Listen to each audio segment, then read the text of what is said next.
नमस्कार मेरे दोस्तों, कैसे हैं आप दोस्तों। आ गए हैं हम दोबारा डिवाइन पीडिया पर एक नए वीडियो को लेके। वीडियो अच्छा लगे तो इसे लाइक और शेयर जरूर कीजिए और हमारे चैनल को सब्सक्राइब जरूर कीजिए। दोस्तों, मृत्यु के बाद व्यक्ति की आत्मा अपनी अंतिम यात्रा पर निकलती है, जिसमें उसे कई पड़ाव पार करने पड़ते हैं। दोस्तों, आज हम बात करने जा रहे हैं मृत्यु के बाद आत्मा द्वारा किए जाने वाले सफर के बारे में। हमारे पुराणों के अनुसार पृथ्वी लोक में जन्म लेने वाला प्रत्येक जीव मृत्यु लोक को प्राप्त करेगा। मृत्यु निश्चित होने के साथ अमर सच है। सनातन धर्म में मृत्यु के बाद 16वां संस्कार किया जाता है। इसे आप अंतिम संस्कार के नाम से जानते हैं। लेकिन इन सभी के बीच एक बड़ा सवाल खड़ा होता है कि दाह संस्कार के बाद आत्मा कहाँ जाती है। गरुड़ पुराण के अनुसार मृत्यु के बाद व्यक्ति की आत्मा अपनी अंतिम यात्रा पर निकलती है, जिसमें उसे कई पड़ाव पार करने पड़ते हैं। आज के इस वीडियो में हम बताएंगे कि मृत्यु के बाद आत्मा कहाँ जाती है और पुनर्जन्म होता है या नहीं। दोस्तों, हमारे धार्मिक ग्रंथ गरुड़ पुराण के अनुसार आत्मा को सबसे पहले यमलोक लाया जाता है। यहाँ मृत्यु के देवता यमराज के सामने उसकी पेशी होती है। ऐसा कहा जाता है कि यमराज तक पहुँचने के लिए आत्मा को लगभग 86,000 योजन की दूरी तय करनी पड़ती है। पुराण के अनुसार यदि किसी जीव ने अपने जीवित रहते किसी भी प्राणी को मानसिक या शारीरिक कष्ट नहीं दिया है तो वह आसानी से यमलोक पहुँच जाता है। वहीं जो मनुष्य अपने जीवन में दूसरे मनुष्यों को कष्ट देते हैं, उन्हें यमदूत कई तरह से प्रताड़ित करते हुए यमलोक ले जाते हैं। इसी दौरान उन्हें 86,000 योजन की दूरी तक तरह तरह से प्रताड़ित किया जाता है। दोस्तों, सनातन धर्म में पिंडदान का महत्व भी बताया गया है। यह मृत व्यक्ति के परिजनों द्वारा किया जाता है। पिंडदान का आधा हिस्सा मृत व्यक्ति की आत्मा को प्राप्त होता है। कहा जाता है यदि आत्मा दुष्प्रवृत्ति की है तो यमदूत आत्मा को पिंड नहीं देते हैं। ऐसी स्थिति में आत्मा को भूखा रहकर एक लंबा समय तय करते हुए यमलोक तक जाना पड़ता है। दोस्तों, गरुड़ पुराण के अनुसार मृत्यु के बाद कर्मों का हिसाब लगाया जाता है। यदि कर्म अच्छे होते हैं तो आत्मा सांसारिक बंधनों से मुक्त होकर मोक्ष को प्राप्त करती है। वहीं पापी मनुष्य को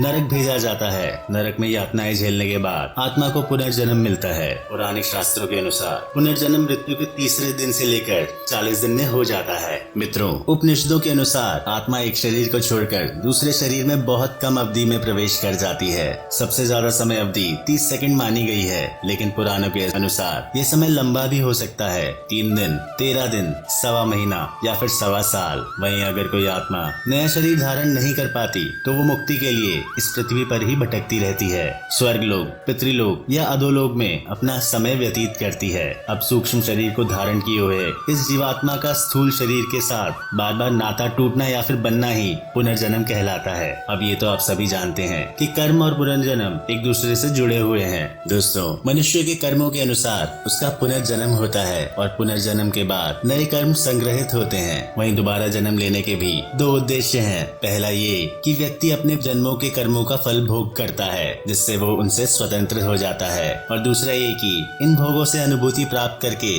नए जीवन में इनके सुधार के उपाय करता है, ताकि बार बार जन्म लेकर आत्मा विकास की तरफ बिना रुके बढ़ती जाए और आखिर में अपने सभी कर्मों को भोग कर मुक्त अवस्था में आ जाए। अब मित्रों, आपके मन में ये प्रश्न उठ रहा होगा कि पुनर्जन्म के बाद कौन सी योनि मिलती है, तो आइए जानते हैं। दोस्तों, अगर जातियों की बात करें तो जातियां 4 प्रकार की होती हैं: वनस्पति जाति, पशु जाति, पक्षी जाति और मनुष्य जाति। कर्मों के अनुसार आत्मा जिस शरीर को प्राप्त होती है वही उसकी जाति कहलाती है। अगर कुछ अच्छे कर्म किए हों, कम से कम मनुष्य से नीचे की जाति नहीं मिलती। आइए मित्रों, अब यह भी जानते हैं कि किन कारणों से के चलते पुनर्जन्म होता है। दोस्तों, सबसे पहले तो ईश्वर किसी महत्वपूर्ण कार्य के महात्माओं और दिव्य पुरुषों की आत्माओं को पुनर्जन्म लेने की आज्ञा देते हैं। अब पुण्य कर्मों के प्रभाव से मनुष्य की आत्मा स्वर्ग में सुख भोगती है, लेकिन जब तक पुण्य कार्यों का असर रहता है तभी तक वो आत्मा दिव्य सुख प्राप्त करती है, और जब इन सभी कर्मों का प्रभाव खत्म हो जाता है तो उसे दोबारा जन्म लेना पड़ता है। इसके अलावा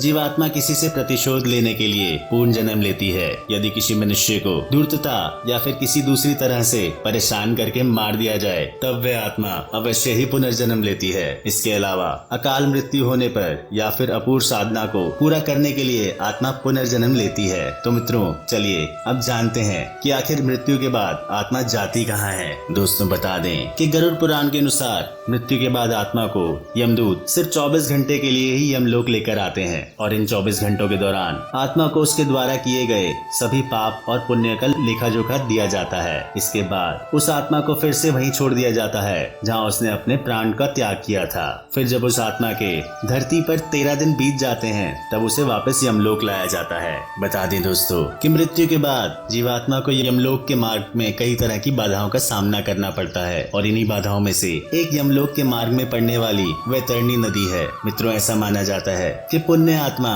इस नदी को बड़ी ही आसानी से पार कर लेती है, लेकिन पापी आत्मा नदी में बुरी तरह से प्रताड़ित होती है। गरुड़ पुराण में लिखा है कि पक्षीराज गरुड़ श्री हरि से पूछते हैं कि हे प्रभु, वैतरणी नदी और जीवात्मा का क्या संबंध है? इसी नदी में कैसे सजाएं मिलती हैं? इसके जवाब में भगवान श्री हरि कहते हैं कि जो भी पापी आत्मा इस नदी में प्रवेश करती है वो रक्त रूपी जल पात्र में घी की तरह घोली जाती है। इस नदी का रक्त रूपी जल कीटाणु और वज्र के समान सिंग वाले जीवों से भरा हुआ है। साथ ही यह नदी घड़ियाल, मगरमच्छ और इसके जैसे अनेक हिंसक और मांस खाने वाले जंजरों से भरी होती है। नदी में जैसे ही कोई पापी आत्मा प्रवेश करती है तो वो 12 सूर्य की गर्मी के बराबर तपने लगती है। इस महाताप में पापी चिल्लाते हुए गरुड़ विलाप करने लगता है और जब ताप उससे बर्दाश्त नहीं होता तब वह दुरात्मा उस भयंकर रक्त रूपी जल में डुबकी लगाने लगती है। मित्रों, जिन लोगों ने अपने जीवन में पाप किए होते हैं उन्हें नर्क भेजा जाता है और वहीं जो अच्छे कर्म करता है उसे स्वर्ग की प्राप्ति होती है। जहाँ बुरे कर्म करने वालों को नर्क में दंडित किया जाता है, वहीं अच्छे कर्म करने वाले को स्वर्ग में सभी तरह की सुख सुविधाओं के साथ रखा जाता है। दोस्तों, धरती पर 13 दिन बीत जाने के बाद जब आत्मा को वापस यमलोक ले जाया जाता है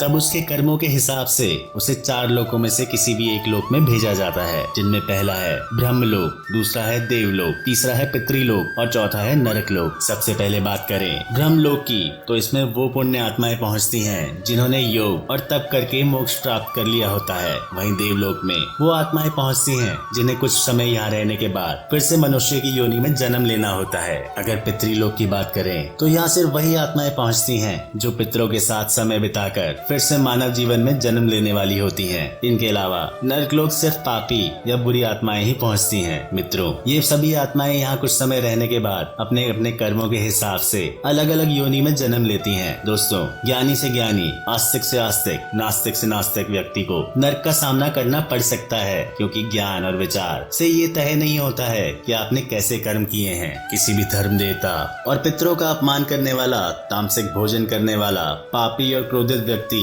उसको नरक भेजा जाता है। दोस्तों, किसी भी पापी इंसान को पहले ही धरती पर नरक झेलना पड़ता है और फिर मरने के बाद उसके पापों के अनुसार यमलोक में अलग अलग जगह कुछ समय बिताना पड़ता है। इसलिए तो कहते हैं कि किसी का बुरा नहीं करना चाहिए। तो मित्रों, आज हमने जाना कि मृत्यु के बाद आत्मा कहाँ जाती है। अगर आपको ये जानकारी अच्छी लगी हो तो शेयर जरूर करें और चैनल को सब्सक्राइब करना ना भूलें। आपका बहुत बहुत धन्यवाद।